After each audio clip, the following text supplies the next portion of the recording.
भाभी गई सीरियल सोचने लगी तो ब्याह होना कौन और गाड़ी आप पहले तो भाभी करो हैं उठाई सट्टी और 4-6 नीला बछड़ा लगा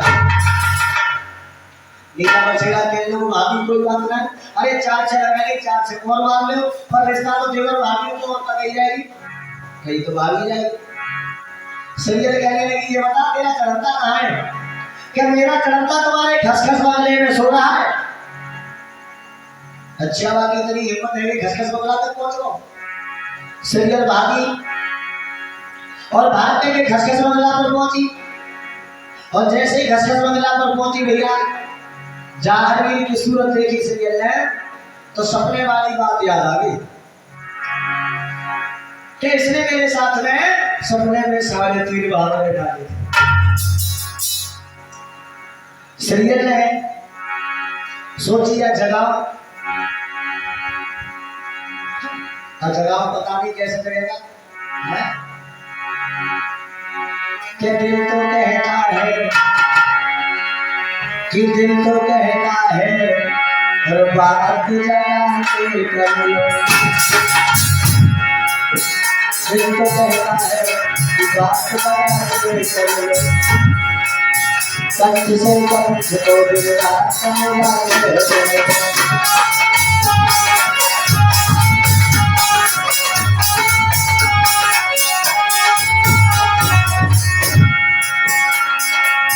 कंठ से कंठ को दिल कंठ से कंठ को दिल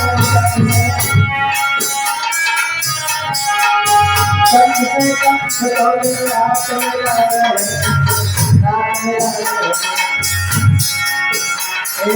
कहता है डोली से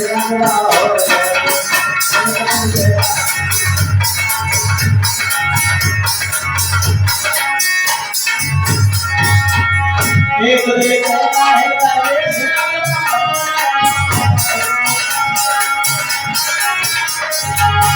एक दिल कहता है एक दिल कहता है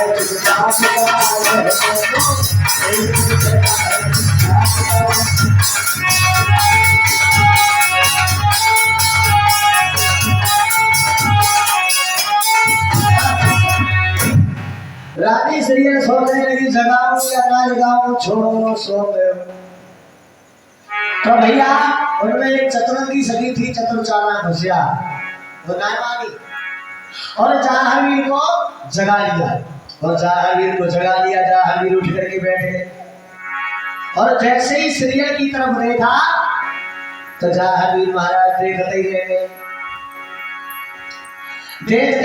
टकी बांध करके देखने लगे सीरियल जाहर की तरफ और जाहर सीरियल की तरफ काफी देर हो गई देखते रहे सीरियल कहने के लिए परदेसी ये बात है जनाना और तू कैसे आया बताना है तेरी हिम्मत कैसे हुई क्या बेरी और काहे तू आया और जब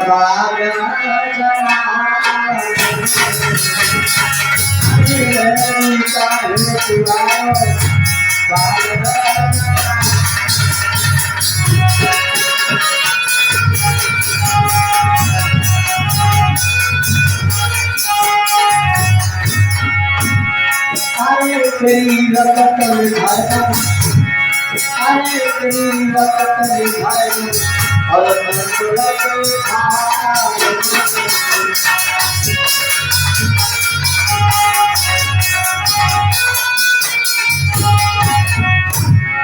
अरे तो कमार पड़ेगी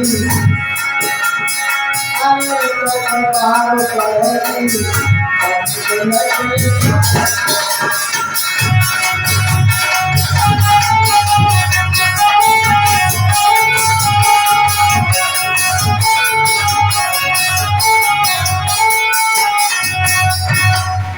रानी सीरियल कहने लगी तेरी हिम्मत कैसे हुई जाहरवीर देखत रहे और सीरियल के चक्कर में ऐसे फंस गए कि बिल्कुल सुध-बुध भूल गए काफी देर रह गई सीरियल कहने लगी चुपचाप बैठे जरूर कोई बात है और पहली मुलाकात है तो जाहरवीर कहने लगे पहचान मैं बाबर को रहने वाला जा हरी हूँ। तेरे सपने में 3.5 बाबर मेरे संग डाली है और तेने कही कि आज एक और करा मेरे शहर में ये बाबर डाल के नहीं हो। मैं वही जा हरी हूँ। आज भैया सीरियल ने सब की सहेलियों को बहनों को भेज दिया और भाई खसखस कमरा में एक बात होने लगी। सीरियल कहने लगी आप बाबर देश से आए हो, आप बताइए क्या चाहते हो। जागी कहने लगे हम क्या चाहते हैं। अरे तेरे ने कही कि मेरे शहर में जो मेरे पिता के नाम में भावरे डाल के ले मैं तेरे शहर में आऊं तू मेरे संग चल।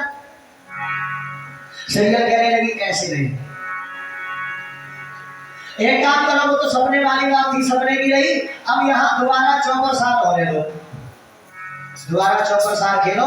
शर्त वही रहेगी अगर तुम हार जाओगे मैं तुम्हें नौकर बना दूंगी और जीत जाओगे तो तुम्हारे संग में शादी करूंगी। मेरे लिए कोई बात नहीं, दोबारा 54 साल होने दो। आज जाहरवी महाराज श्रील के साथ दोबारा 54 साल खेलते हैं लेकिन गुरु गोरखनाथ का नाम लेना भूल जाते। शरीर के चक्कर में ऐसे फंस गए सब कुछ भूले हुए थे जाहरवी। और जब गुरु गोरखनाथ का नाम लेना भूल गए तो जाहरवी हार गए। और जब हार गए तो भैया तो बात दिखाने के नौकर बन गए। 1-2 दिन नहीं, अरे 6 मास बीत गए।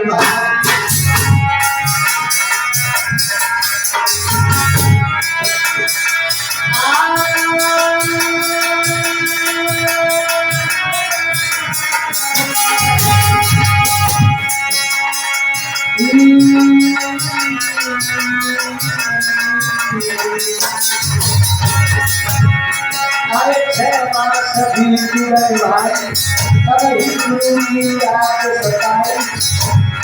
रोज होली मेरी बात जमाए कोई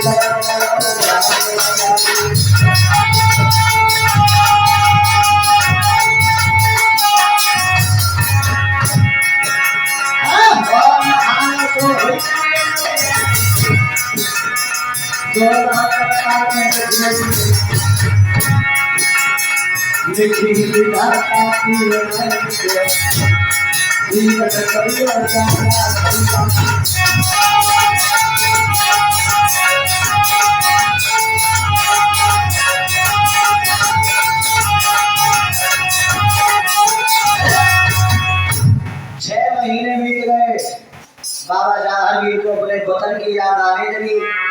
मैया बाछल की याद सताती है, गुरु गोरखनाथ की याद सताती है, लेकिन मजबूर है, बंधन में फंसे हुए हैं।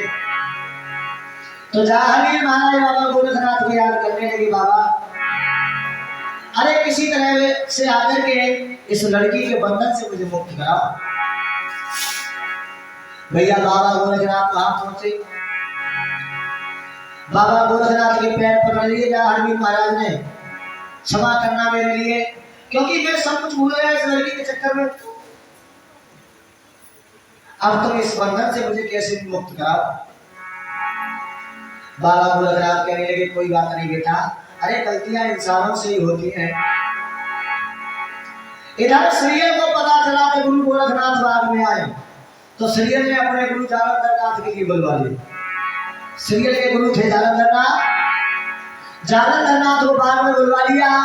बाबा गोरखनाथ श्रीयल से कहने लगे बेटी तेने हमारे शिष्य को बंधन में लिया है और हम ये कहते हैं कि हमारे शिष्य को बंधन से मुक्त कर दे। श्रीयल कहने लगे मेरे पास कोई रस्सी तो है तो बात की डाले होंगे, बात वचनों की है और वचनों में ये बंधे हुए हैं। अब मुक्त ऐसे थोड़ी हो जाएंगे।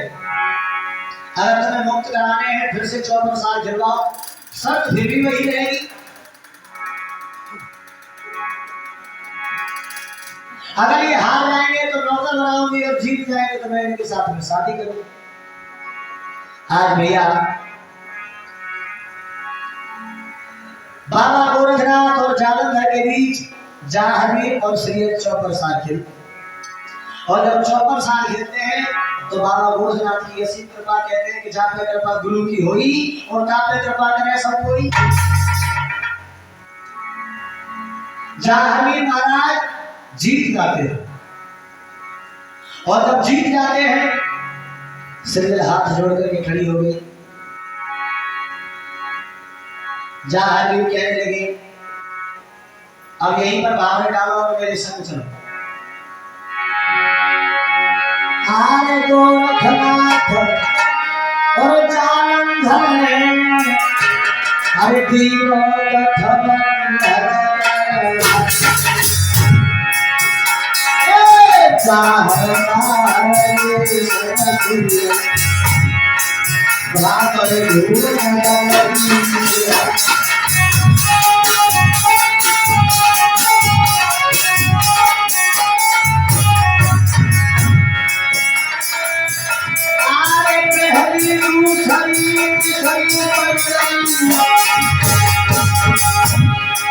चौथी नंबर पहुंचियो दिल्ली भवैया आधी बजे चार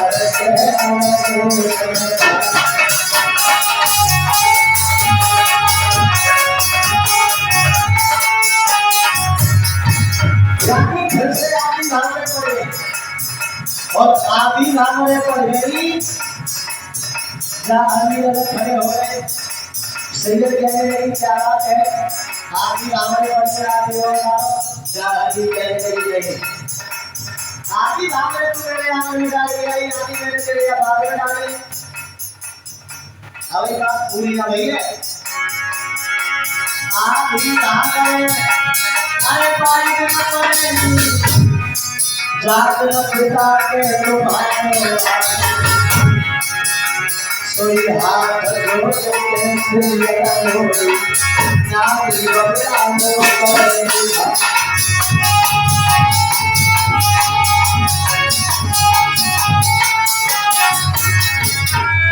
आवे सलात धमनी पागना नाही भावरे नारे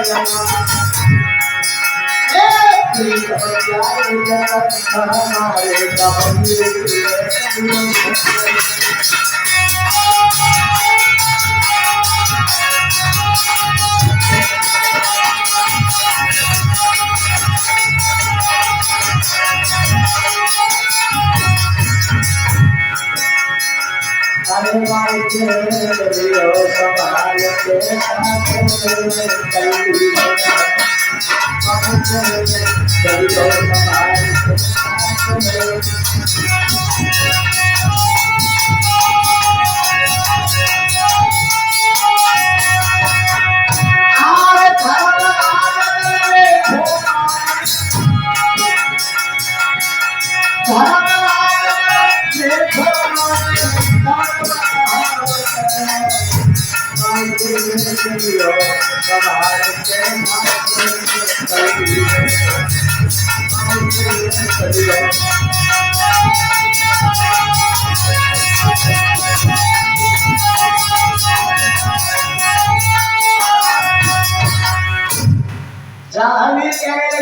भावनाएं जो बची है वो उस दिन पड़ेगी जब तेरा पिता मेरे लगन लेकर के जाएगा और मैं तेरे 12 को लेकर के। शरीर कहने लगी तो तुमने कर लो।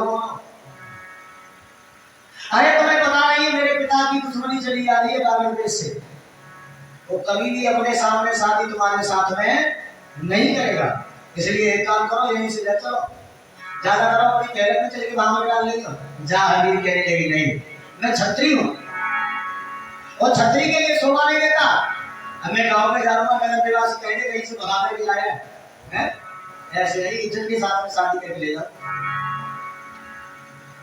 इतना कहने के बाद हबीर वहां से गुरुकुल काट के साथ चले जाते हैं और इधर भैया रानी सीरियल बातों से अपने महलों में आती है। महलों में आई उदास होकर के लेट गई, ना कुछ खाती है ना पीती है ना किसी से बोलती है। तो सीरियल की मां पूछने लगी बेटी क्या बात है, आज तू ताऊ से कुछ कह रही है, ना कुछ खा रही है ना पी रही है, तेरा चेहरा उदास है। ताऊ ने कुछ कह रही, अगर ताऊ ने जीभ से गलत बोली हो जीभ करवा दो, हाथ में चलाओ हाथ करवा दो, या कोई नुकसान हुआ हो तो बता। सीरियल कहने लगी नहीं भैया ऐसी कोई बात नहीं है, तो बात कहे की बता मेरे लिए। तो सीरियल कहने लगी भैया आज हमारे बाग में परदेसी आया था और उस परदेसी ने मेरे साथ में 54 साल खेले और 54 साल खेलने के बाद वो जीत गया। तुझे मालूम है मेरी शर्त थी कि जो मुझे जीतेगा मैं उसके साथ में शादी करूंगी। उसने मेरे साथ में आधी भावरें डाली है और भैया अब एक काम कर आधी भावरें मेरे पिता से कह दी बाकी सब में डरवाई। सीरियल की मां कहने लगी परदेसी और परदेसी ने तेरे संग में आधी भावरें डाली। अब जे बता वह परदेसी को कहां ढूंढे?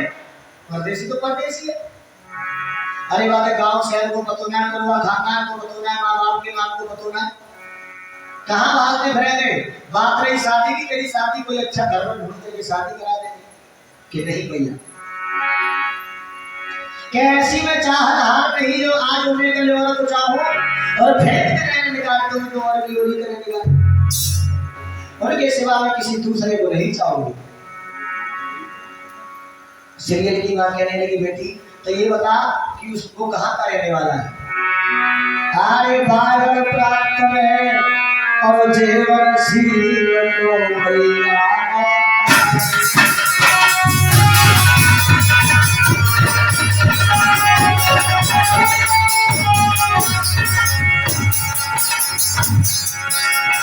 आरे बागर प्राप्त में जीवन सील को भैया है सुंदर नाम है सुंदर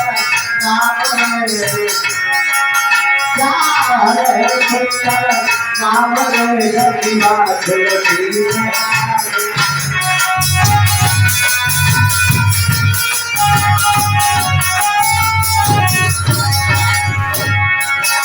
महाराज बाग में आधी भावर डाल करेगा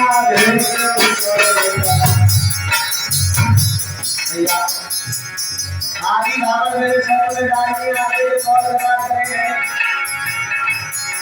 मेरी महिला पिता से कहे मेरा ब्याह कराए मेरी माता के पास से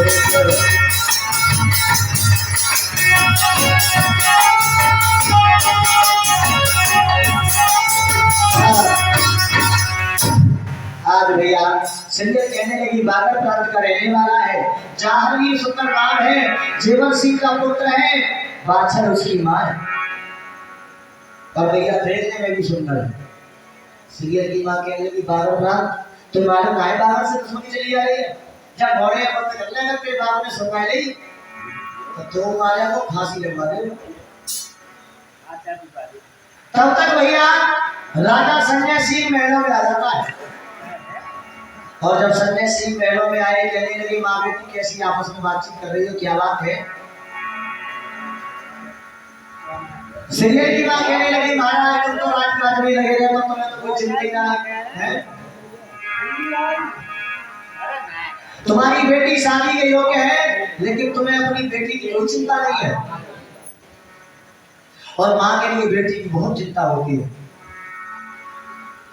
महाराज संजय सिंह कहने लगी रानी ऐसी बात नहीं है, अरे तुम्हारी बेटी है मेरी भी बेटी है, एक माँ होने के नाते जितनी चिंता तुम्हें है उतनी चिंता मुझे भी है। कोई बात नहीं, हमारी बेटी शादी के योग्य है, कोई सुंदर घर पर ढूंढ करके इसकी शादी करा देंगे। अरे महाराज घर पर कराने खुद ही है। हाँ महाराज संजय सिंह कहने लगे कहाँ का रहने वाला है, क्या उसके माँ बाप का नाम है? सीरियल कहने लगी पिताजी बागर प्रांत का रहने वाला जीवन सिंह का पुत्र जहांगीर है और जो बागर प्रांत को नाम सुनो काट से कमाता शरीर के गंदगी। अरे तुझे मालूम नहीं है हमारी दुश्मनी चली आ रही है और मैं भारत देश में तेरी शादी नहीं, मैं नहीं करूंगा, मैं उनके जाकर के पैर पूजूंगा नहीं, ये कभी नहीं हो सकता। सीरियल कहने लगी पिताजी तुमने तमाचा मारा, तुम्हारे हाथ में तलवार लगी है, तलवार मार देते गर्दन उड़ा देते ना लेता बांस और ना लेती बांसुरी। राजा संजय सिंह कहने लगी रानी समझा दीजिए इस लड़की के लिए, अगर मैं समझाऊंगा तो अभी मेरे हाथों से मर जाए। इतना कहते हुए कचहरी के लिए चले जाते भैया। इधर सीरियल जाहवी की याद हो रही है और उधर महाराज संजय सिंह नाई ब्राह्मण को बुलवाते हैं और चिट्ठी लिखते हैं और नगर पत्रिका लिख करके जा नाई ब्राह्मणों को दी और कह दिया देश विदेश चारों दिशा में घूमियो, जहां हमारी बेटी की योग सुंदर फल और घर मिले वहां जाकर के हमारी बेटी की शादी तय करना। जैसे हमें हम जैसे समझी और जैसी हमारी रानी रानी के जैसी समझे और जैसी हमारी बेटी है उससे लड़का 21 तो हो 19 नहीं। भैया आज नाई ब्राह्मण चिट्ठी को लेकर के चल दिए। जब चिट्ठी को लेकर के चल दिए सिंगर को पता चला कि नाई ब्राह्मण मेरी शादी की चिट्ठी लेकर के जा रहे, रास्ता में घेर ले और कहने लगी नाई ब्राह्मण तुम चिट्ठी लेकर के जाने हो लेकिन तुम्हें ये नहीं पता है कि तुम जाकर के कहां चढ़ाओगे। एक काम करो, तुम्हें बताई जा रही हूं, तुम यहां से सीधे बागल प्रांत को चले जाओ और बागल प्रांत में जेवर सिंह के पुत्र जाहवीर के लिए सिक्का चढ़ा देना। सोने के कंगन उतार के हाथ में नाई ब्राह्मण नहीं दे रहे हैं। नाई ब्राह्मण सोने के कंगन लेकर के भैया चलती है और सीधे बागल देश जाते हैं। बागल देश में महाराज उमर सिंह के दरबार में जाकर के चिट्ठी को पेश कर दिया। महाराज उमर सिंह ने शादी को तोड़ दिया। बड़ी खातिरदारी वही नाई ब्राह्मण की, मेहमानी वही भैया। दूसरे दिन नाई ब्राह्मण अपने नगर के लिए चलते हैं। जहांगीर ने कहते जल्दी जाके तैयारी करवाइयो कि सही है महाराज। इधर नाई ब्राह्मण कंदल नगरी राजा संजय सिंह के दरबार में आए, कहने लगे नाई ब्राह्मण हमारी बेटी की शादी तय कर दें। हाँ महाराज, कैसा घर है कैसा मन है? अरे महाराज पूछो ही मत, एक से एक चीज चढ़ गया है। घर पर तो स्वर्ग के समान है और भर की तो पूछो ही मत महाराज, बिल्कुल नेक लड़का है, बड़ा सुंदर लड़का है, कोई कमी नहीं है। उसके माँ बाप परिवार वाले बड़े सभ्य। राजा संजय सिंह कहने लगा बड़ाइयों की ढेर करते जा रहे हो, अरे ये भी तो बताओ कि वो कहाँ का रहने वाला है, क्या उसके माँ बाप का नाम है? नाई ब्राह्मण कहने लगे महाराज बागल प्रांत का रहने वाला। और जो बागल प्रांत को नाम सुनो आंखें नाम राजा की कहने लगे नाला को अरे शादी तय करके नहीं आए हो, तुम अपनी मौत को दावत दे करके आए। तुम्हें पता है कि हमारी दुश्मनी चली आ रही है और तुम बागल देश में पहुंच गए। या तो बस सिक्का को वापस ले आओ वरना तुम्हें फांसी लगवा दूंगा, पूरे परिवार शहर कोल में फिरवा दूंगा। अब तो भैया आए थे बुआ आए थे खाई और बीच में नाई ब्राह्मण की आफत आई। नाई ब्राह्मण सोचने लगे कि नहीं जाएंगे तो ये बर्बाद डालेगा और जाएंगे तो पता नहीं राजा ने सिक्का वापस किया या नहीं किया, वो हाथी के मुंह में लगना है। लेकिन बेचारे चक्की राजा को बुरा भला कहते हुए जा रहे हैं। बागल प्रांत बरेवा शहर में महाराज उमर सिंह के दरबार में हाथ जोड़ करके खड़े हो गए। अब कहें तो कहें क्या, बोलने के काबिल नहीं है। महाराज उमर सिंह कहने लगे नाई ब्राह्मणों अरे इतनी जल्दी लौट करके कैसे आ गए? क्या बात है कि रास्ता अपना भूल गए? कि महाराज रास्ता तो नहीं भूले लेकिन हमारे मुख से बात बन नहीं रही। बात बताओ क्या बात है? किसी ने कुछ कह दिया या कोई परेशानी हुई?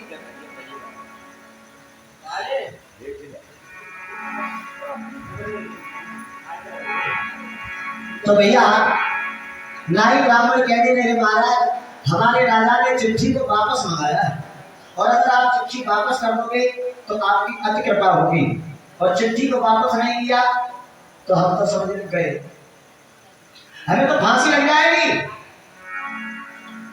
महाराज उमर सिंह बड़े दयावान राजा है, उन्होंने चिट्ठी को वापस कर दिया, कोई बात नहीं, अरे हमारे बेटे की अनेक शादी है। इधर नाई ब्राह्मण चिट्ठी को लेकर के नगर से बाहर आए तो जाहवीर नीला घोड़ा पर सवार घूम रहे, उन्हें चैन कहा है। कहने लगे नाई ब्राह्मण अभी तुम यही घूम रहे हो, जा ही ना पाए, अरे जल्दी विवाह की तैयारी करवाओ। महाराज अब विवाह कैसे हो? हमारे राजा ने चिट्ठी वापस मंगा ली है, अगर चिट्ठी को वापस लेके जा रहे हैं नहीं है शादी, अब तो क्या कैंसिल हो। जाहवीर कहने लगे ये क्या बात कि हाँ तो ये बताओ कि चिट्ठी कहाँ जाकर के तय करोगे? नहीं ब्राह्मण कहने लगे महाराज जा रहे हैं, पता नहीं कहाँ जाकर के जुगाड़ होंगे। जहाँ भी कहने लगे कोई बात नहीं, आप जहाँ भी आओ और जहाँ भी शादी तय करके आओ, लेकिन एक बात ध्यान रखिए तो जब लौट के आप मुझसे मिल के तब जाइयो। अच्छा चलिए नहीं ब्राह्मण भैया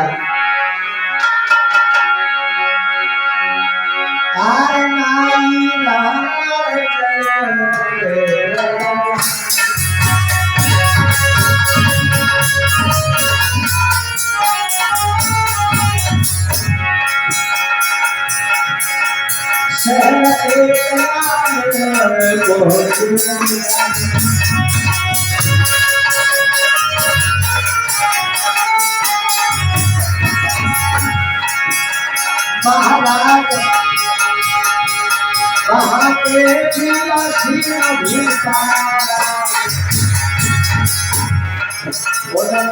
बेटा तारा जाके चिट्ठियां भैया तारा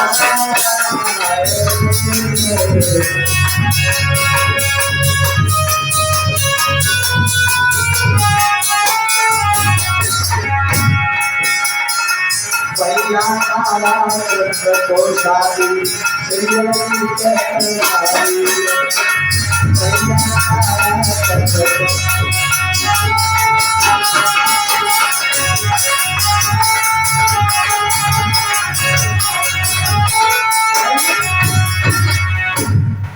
नाई ब्राह्मण चले शहर आमेर में पहुंचे। आमेर शहर के राजा वीर सिंह थे। वीर सिंह का पुत्र ताराचंद और ताराचंद के लिए जाकर के चिट्ठी चढ़ा शादी तय कर दी। और शादी तय करने के बाद में लौट के आए भैया जा आगे को बता दी कहीं बसिया को मंडप दे सिया की बारात है। तंदुर नगरी में आए, शादी की तैयारियां होने लगी। इधर तो ताराचंद की बारात तंदुर नगरी के लिए जा रही है और इतने भैया जा हरवीर नरसिंह पांडे बच्चू कुतवा कतरा भी तीला बछेरा पांचों हथियार लेकर के और तंदुर नगरी के लिए जा रहे हैं। दुल्हा ले और दूल्हा को ताराचंद की बारात तंदुर नगरी में पहुंची तो भैया बड़ा इज्जत सम्मान दिया गया, जनवासा दिया गया और जा हरवीर महाराज को जनवासा भाई नाम में जाएगा। उसी बाग में जाकर के जा हरवीर ठहर जाते हैं। बड़े धूमधाम से ताराचंद की बारात चढ़ने लगी ढोल ढमाकों के साथ में। और जब बारात चढ़ते हुए देखा जा हरवीर सोचने लगे भैया दीदा कि हमको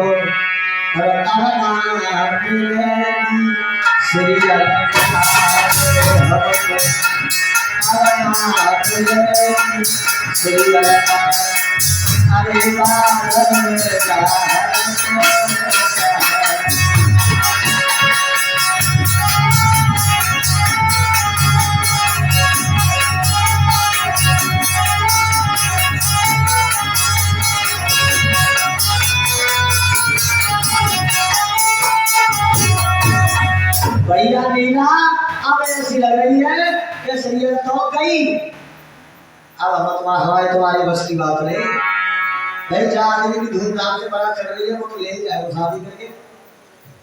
नीला बछेरा कहने लगा भैया हिम्मत को मत हार, हम क्षत्रियों का काम हिम्मत हारना नहीं है और तू चिंता मत कर। आज भैया जा हरवीर महाराज ने भूलिया नाथ को भेजा और कह दिया था सीरियल के मैदान में जाकर के किसी भी तरह से सीरियल को डस ले और ऐसे डसले को मर ना जाए। इधर तो भैया ताराचंद की बारात बड़े धूमधाम से चल रही है, सभी घर परिवार के लोग बारात देख रहे हैं और इधर भूलिया नाथ जाकर के सीरियल को पैर में डस लेता है। और जब जाके सीरियल डस रही तो हाहाकार मचने लगा। नगर के लोग खड़े खड़े देख रहे हैं सीरियल की मां अपनी बेटी को गोद में लेकर के रोने लगी।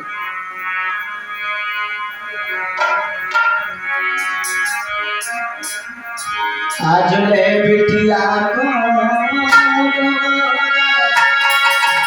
आए मैया बिलख पैठी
सीरियल की भैया पहले में रुदन कर रही है, रो रही है। राजा सन्यासी खड़े हैं, बड़े बड़े बैल सपेराओं को बुलाने लगे, सीरियल की नवल दिखाने लगे। एक से एक बड़े सपेरा आते हैं, नवल को देखते हैं, लेकिन भैया सभी नाग नीचे दबा जाते हैं। क्योंकि बस की बात ना है जो सीरियल को जीवित करे। लेकिन राजा ने आधी गद्दी का राज इनाम में रख दिया कि अगर हमारी बेटी को कोई जीवित करे हम उसे आधी गद्दी का राज देंगे। लेकिन काल की बस की बात ना है जो सीरियल को जिंदा करे और सच्चे दरबार की